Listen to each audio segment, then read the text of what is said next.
They say history doesn't repeat itself. Even before the fall of Viktor Yanukovich last Saturday, the preceding day's bloodbath in the streets of Kiev had mostly mooted comparisons to the 2004 Orange Revolution.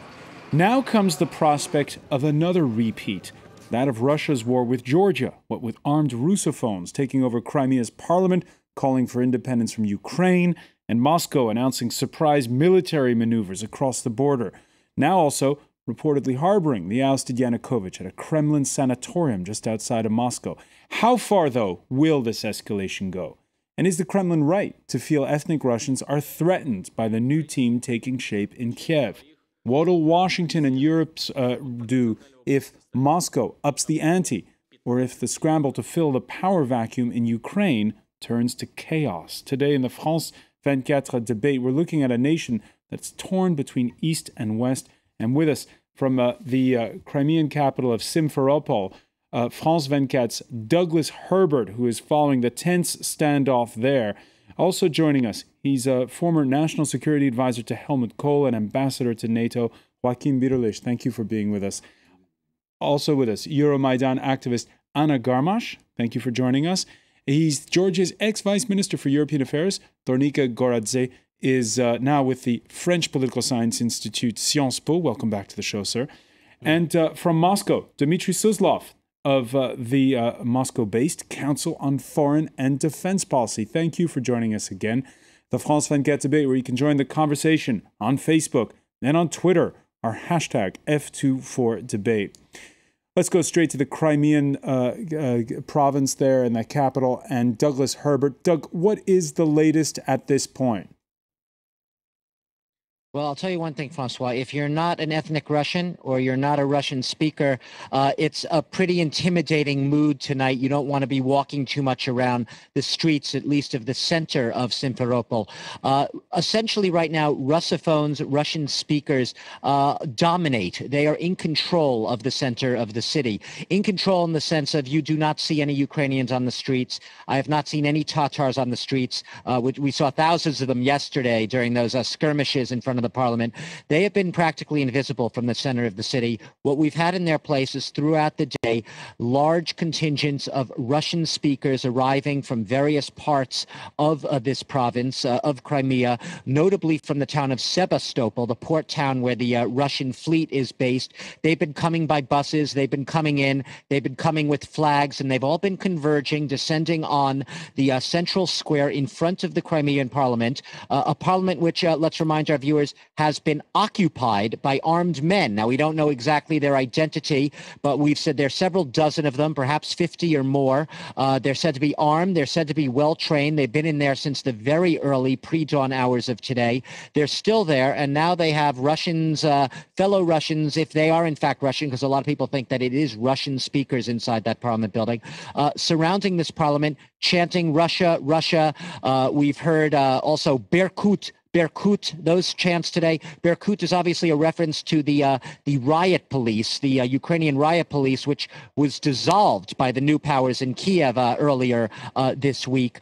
A very tense atmosphere. I was walking around the center city about an hour ago, Francois, and the streets are basically deserted beyond the immediate parliament building. The stores are closed, and you have, a lot of people drinking, getting very rowdy. It's a very hardcore right now of pro-Russia groups gathered in the center. It's not a very friendly atmosphere to be around, and there were even reports of a few journalists actually being harassed today, including a journalist from British television. So it's getting a little nasty, and the later it gets, the nastier it gets.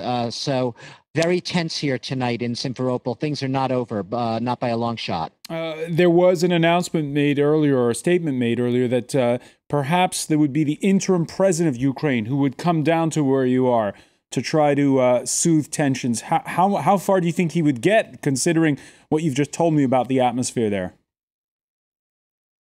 Not too far. He might have as good a chance here as Viktor Yanukovich returning to Kiev at this point. The truth of the matter is there was talk earlier. There were a few rumors flying around that he was thinking of coming here, perhaps showing his face, trying to settle things, to talk things out, because as we know, the new authorities in Kiev are very intent on keeping this country, the territorial integrity intact, keeping it unified, not seeing it split, keeping it together. But I believe the feeling being that it's just a little too tense at the moment. The security situation is too touch and go right now. They're probably going to hold off a little bit before he comes at all, if he is to come, Mr. Turchinov. That said, there's also been talk in the parliament here, obviously, of holding a referendum. The president of the parliament here setting a possible date of May 25th. It would be a referendum basically on the future status of Crimea, a sense that the government in Kiev, no one wants to submit to their authority. The Russians here do not want to submit to the authority of those powers in Kiev that they consider usurpers. They want to take matters into their own hands and decide what should Crimea be. Should it have greater autonomy, or should it go the full Monty, so to speak, and rejoin Russia? It's been part of Ukraine since 1954. These are all going to be big questions. As of now, a tentative date has been mentioned for a referendum of May 25th, which happens to coincide with the same date that presidential elections are set to be held for a Ukrainian president. Anna GARMASH, who can calm the situation down right now in the Crimean capital? It's hard to say, obviously, but I do think that Turchinov does have a chance. It won't be easy. It will obviously be very difficult. However, he must show those people, those who are truly worried, he must show those people that there is no threat to them, because there is none. There is no threat to them. Dmitry SUSLOV, do you agree? Unfortunately, I can't. And I don't think that Mr. Turchinov, the so-called interim president of Ukraine, could help. Moreover, his arrival to Crimea could aggravate the situation even further.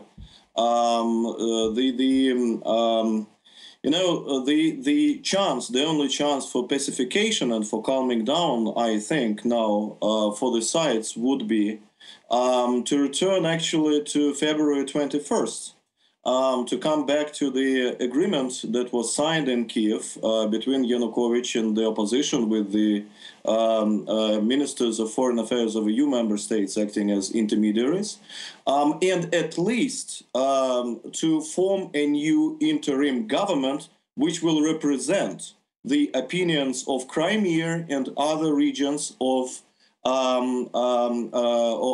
southeastern Ukraine. Because, yes, I agree, the new acting Ukrainian government wants to keep the country integral. And actually everyone, including Russia, would want to keep Ukraine calm and integral with the current borders. I don't think there are many hot heads in Moscow who would now, divide Ukraine and so on and so forth. But in order to keep Ukraine integral, you need to form a government not on Maidan, and confirm this government not with Maidan, but with all the regions and territories of Ukraine, to make it really representing the country, which at this stage is unfortunately split. All right, and agreeing with you on our Facebook page is Lenono. Why is it that when Ukrainians take over government institutions in Kiev and other places, you call them freedom fighters, but when it happens in Crimea, they become pro-Russian gunmen? Thornike, GORDAZE, your thoughts on that? Oh, there is a huge difference. The violence was used against people in Kiev, and at least now, for now, there is no violence used in Crimea, and there will be no violence used in Crimea against those who are protesting in the streets against the new authorities of Ukraine. So there's a huge difference first. And what we heard just a couple of minutes ago, now I see that as Russia's official position. So Russia would stop playing Crimea card if 21st February agreement is. So if there is a reversal, that's what I understand.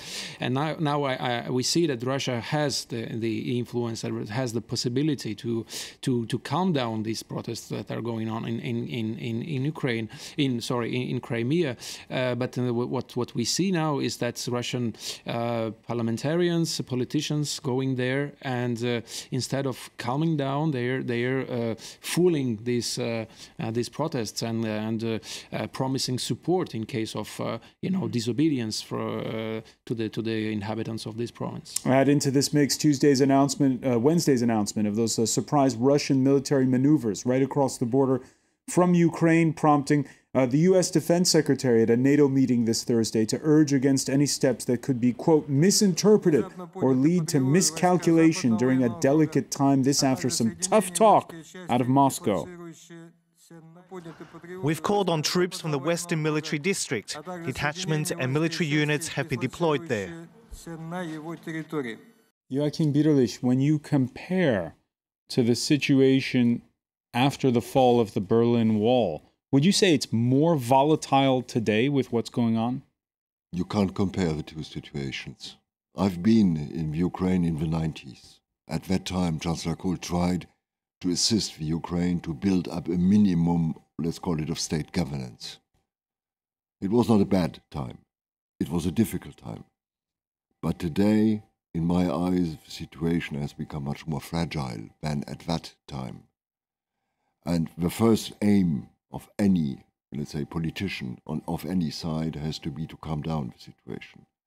And therefore, after the first, let's call it, this EU offer, which went too far and which did not reflect all the situation around the Ukraine, I think last week, Mrs. Merkel has to some extent saved the situation by permanent telephone contact with President Putin, and at the same time with this atypical troika from the EU of the Polish, German and French foreign ministers negotiating in Kiev.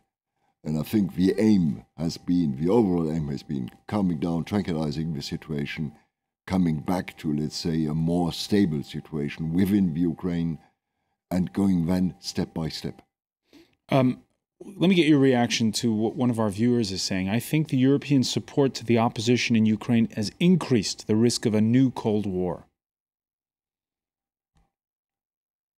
You may discuss about the European support to the Ukrainian opposition during a whole day. If it was right, wrong, or done in, let's say, I think it was done in a good faith, in a positive way. But again there, look at the real parliamentarian situation in the Ukraine, look at the real situation. People are just fed up in that country by the state of governance, by corruption, by nothing is going on.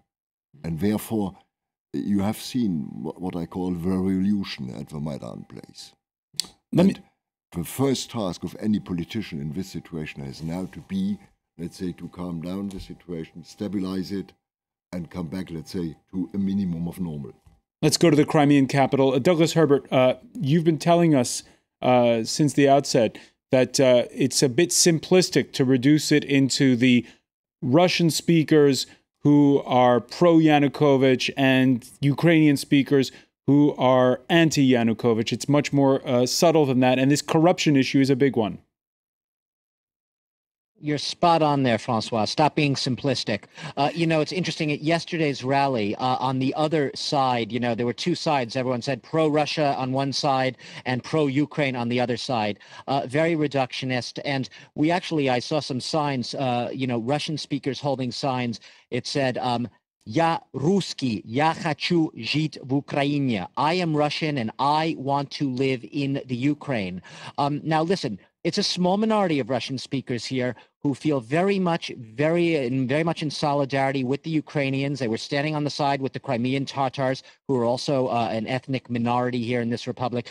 But it is wrong to say that all Russians, just because they happen to be ethnic Russian, necessarily want to be part of Russia again. That said, the people that we've been speaking to today here on the streets in the center of Kiev around Parliament, let's remember this. They're not necessarily representative of all the Russians in Crimea. This is a province with a real ethnic mosaic.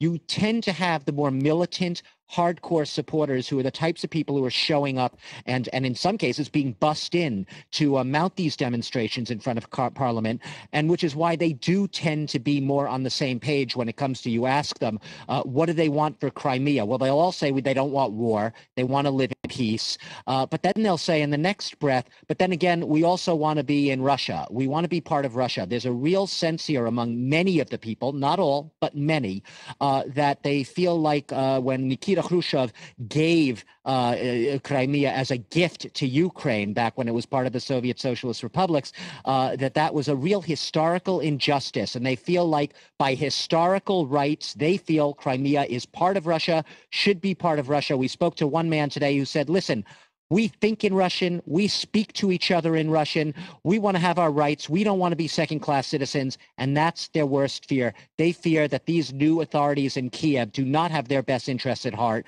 and somehow they're going to be marginalized and sidelined. And we've seen this time and again in the former Soviet Republic, which have sizable Russian minorities, sometimes majorities, who are left behind after independence and feel like they are now cast adrift. What will become of them? They're second-class citizens. There's a real sense sometimes of victimization, even a siege mentality, and they want to fight for their rights. All right, Douglas Herbert, I want to thank you because I know we're going to have to let you go. Do check in with us, though, if there is more on that tense standoff outside of the Crimean parliament. Over in Kiev, politicians warning again against a breakup of Ukraine and urging ethnic Russians to rethink their stance.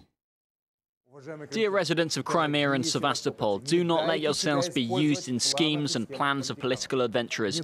Do not allow blood to be shed and the country to be torn apart. There are no radicals and nationalists that you have been made to be scared of coming your way.